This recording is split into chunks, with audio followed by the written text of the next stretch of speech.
ETF index mutual funds నేర్చుకుని stock మార్కెట్లో రాణించాలనుకుంటున్నారా? వెంటనే ఈ నెంబర్కి కాల్ చేయండి. నమస్తే, welcome back to Suman T. Present మనతో పాటు ఉన్నారు ఎనలిస్ట్ మందర్ కృష్ణారెడ్డి గారు. నమస్తే సార్. నమస్తే అమ్మ. సార్, పిఎఫ్ అకౌంట్ గురించి మనం చాలా వీడియోలో మాట్లాడుకున్నాం. EPFO, employment provident fund organization. So ఇప్పుడు ఏంటంటే పిఎఫ్ అకౌంట్ ఉన్న వాళ్ళకి 40,000 అకౌంట్లో పడుతున్నాయని చెప్పేసి ఒక న్యూస్ అయితే ట్రోల్ అవుతుంది. అంటే జమ ప్రక్రియ అనేది వడ్డీ రేట్ ఏదైతే ఉంటుందో అది జమ అవుతుంది ఇప్పుడు పిఎఫ్ అకౌంట్లో అని చెప్తున్నారు. అంటే ఇది ఎప్పటి నుంచో ఉన్నదేనా, లేదంటే ఇప్పుడు ఏమైనా మార్పులు వచ్చాయా? గతంలో ఎంత ఇంట్రెస్ట్ ఉంది, ఇప్పుడు ఎంత పెరిగింది అంటే ఒకసారి.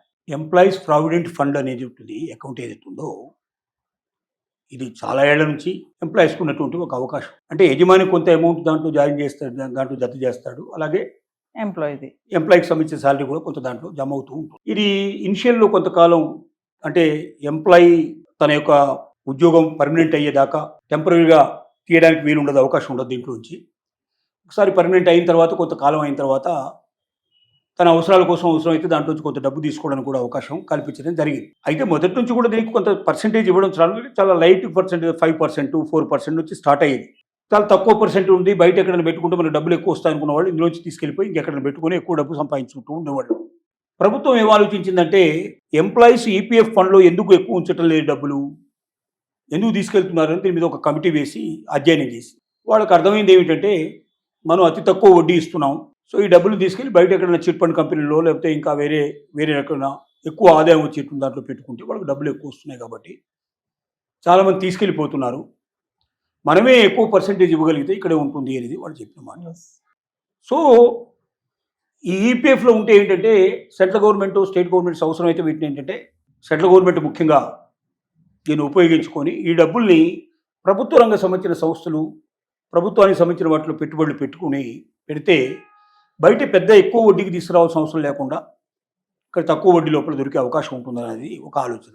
అందుకోసం ప్రభుత్వం ఏ నిర్ణయం తీసుకుందంటే 8.25%, అంటే బ్యాంకుల్లో కూడా ఎక్కడ దొరకనటువంటి పర్సంటేజ్ని ఇచ్చినట్టయితే ఆటోమేటిక్గా ఎంప్లాయీస్ ఎక్కువగా దీంట్లోపల మనీ ఉంచుకుంటారు. మనీ ఎక్కువ ఉంచినట్టయితే ఆటోమేటిక్గా వాళ్ళకి ఎక్కువ పర్సంటేజ్ ప్రాఫిట్ వస్తుంది వాళ్ళకి. ఉదాహరణకి 5 లక్షల రూపాయలు జమ చేసుకుని ఉంచుకున్నారు అనుకోండి, అవి తీయకుండా అట్లాగే ఉంచుకున్నట్టయితే 5 లక్షల మీద 8.25% అంటే 40,000కు మించి వస్తుంది ఇంట్రెస్ట్. సో దాదాపుగా వాళ్ళకి ఎవ్రీ ఇయర్ కూడా దాదాపుగా ఒక 40,000 పైన వచ్చే అవకాశాలు ఉంటాయి. అలాగే ఇంకా అది పెంచుకుంటూ పోతే 5 లక్షలు కాకుండా తీయకుండా ఇంకా ముందుకు వెళితే ఇంకా ఎక్కువగా వాళ్ళకి వడ్డీ వచ్చే అవకాశాలు ఉంటాయి. ఈ ఆశ ఎప్పుడైతే కలుగుతుందో ఎంప్లాయీస్ లోపల ఎక్కువ మంది డబ్బు నిల్వ చేసుకునే ప్రయత్నం చేస్తారు. వీళ్ళు ఎక్కువ డబ్బు నిల్వ చేసుకునే ప్రయత్నం ఇట్లా దేశంలో ఉన్నట్టు మొత్తం ఎంప్లాయీస్ అంతా కూడా నిల్వ చేసుకుంటూ కోట్లాది మంది నిల్వ చేసినప్పుడు కోట్లు డబ్బు ఈపీఎఫ్లో వచ్చే అవకాశాలు ఉంటాయి.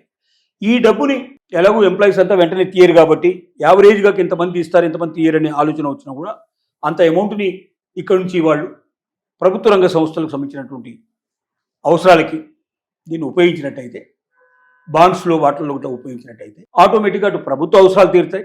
ప్రభుత్వం వేరే చోట ఎక్కువ వడ్డీకి తెచ్చుకోవాల్సిన అవసరం లేకుండా 8.25% దొరికే అవకాశం ఉండలేదు. సహజంగా అయితే బ్యాంకులోకి మనం వడ్డీకి వెళ్తే 12%, 18% అట్లా ఎక్కువ పడే అవకాశాలు ఉంటాయి. కాబట్టి తక్కువ రేటుకు రేట్ ఆఫ్ ఇంట్రెస్ట్లు దొరికితే ప్రభుత్వ అవసరాలు కూడా తీరుతాయి. అలాగే ప్రజలకు కూడా, ఎంప్లాయీస్కి కూడా ఏంటంటే 8.25% అనేది బ్యాంకుల్లో ఎక్కడ వీళ్ళు తీసుకెళ్ళి వేస్తే వచ్చేటువంటి డబ్బులు బ్యాంకులో వేస్తే 6%, 6.5% అట్లా వస్తుంది. అది 8.25% రాదు కాబట్టి సో తమ ఉన్న చోటనే ఉంచుకొని డబ్బుల్ని తీయకుండా ఉంచినట్టయితే ఎక్కువ వడ్డీ వస్తుందనే ఆశతో ఎంప్లాయీస్ దీన్ని వృద్ధి చేసుకుంటారు. సో ఎక్కువ డబ్బు నిల్వ చేయటం వల్ల ఈ డబ్బుని ప్రభుత్వ రంగ సంస్థలు ప్రభుత్వానికి ఉపయోగించుకున్నట్టు వల్ల తక్కువ రేట్ ఆఫ్ ఇంట్రెస్ట్లో అక్కడ దొరుకుతున్న ఉద్దేశంతో ఇద్దరికీ ఉభయరత మేలు జరుగుతున్న ఉద్దేశంతో 8.25% పెంచడం జరిగింది. ఈ పెంచడం వల్ల అది ఇప్పుడే అమలు చేస్తున్నారు. ఈ నెల నుంచి, జనవరి నుంచి స్టార్ట్ అయింది. ఇది ఈ సంవత్సరం చివరి లోపల అంటే పెరుగుతూ పోతుంది. వరుసగా ఎంప్లాయీస్ ఎంత డబ్బు పెట్టుకుంటే వాళ్ళకి అంత ఎక్కువగా వడ్డీ వచ్చేటట్టుగా కనపడుతుంది. కాబట్టి ఎంప్లాయీస్ అందరూ కూడా తమ డబ్బును వీలైనంత వరకు మ్యాక్సిమం నిల్వ చేసుకునే ప్రయత్నం చేస్తారు. అలా నిల్వ చేయడం వల్ల ఎంప్లాయీస్కు బెనిఫిట్ అవుతుంది, అలాగే ప్రభుత్వానికి కూడా బెనిఫిట్ అవుతుంది అనేటువంటి ఒక ఆలోచన. అంటే సార్ చాలా మంది, అంటే కొంతమంది ఈ పిఎఫ్ డబ్బులు తీస్తూ ఉంటారు, 10,000 15,000 అలా తీయడం వల్ల ఏమన్నా నష్టమా? అంటే దానివల్ల ఏమన్నా వాళ్ళకి ఇంట్రెస్ట్ తగ్గిపోవడం అట్లా ఏమన్నా ఉంటుందా? తీస్తే ఇంట్రెస్ట్ రాదు కదా. ఇప్పుడు డబ్బులు తీసేసుకున్నారు, డబ్బులు ఎంత ఎక్కువ ఉంటే అంత ఎక్కువ అంత. వడ్డీ వస్తుంది. ఎస్.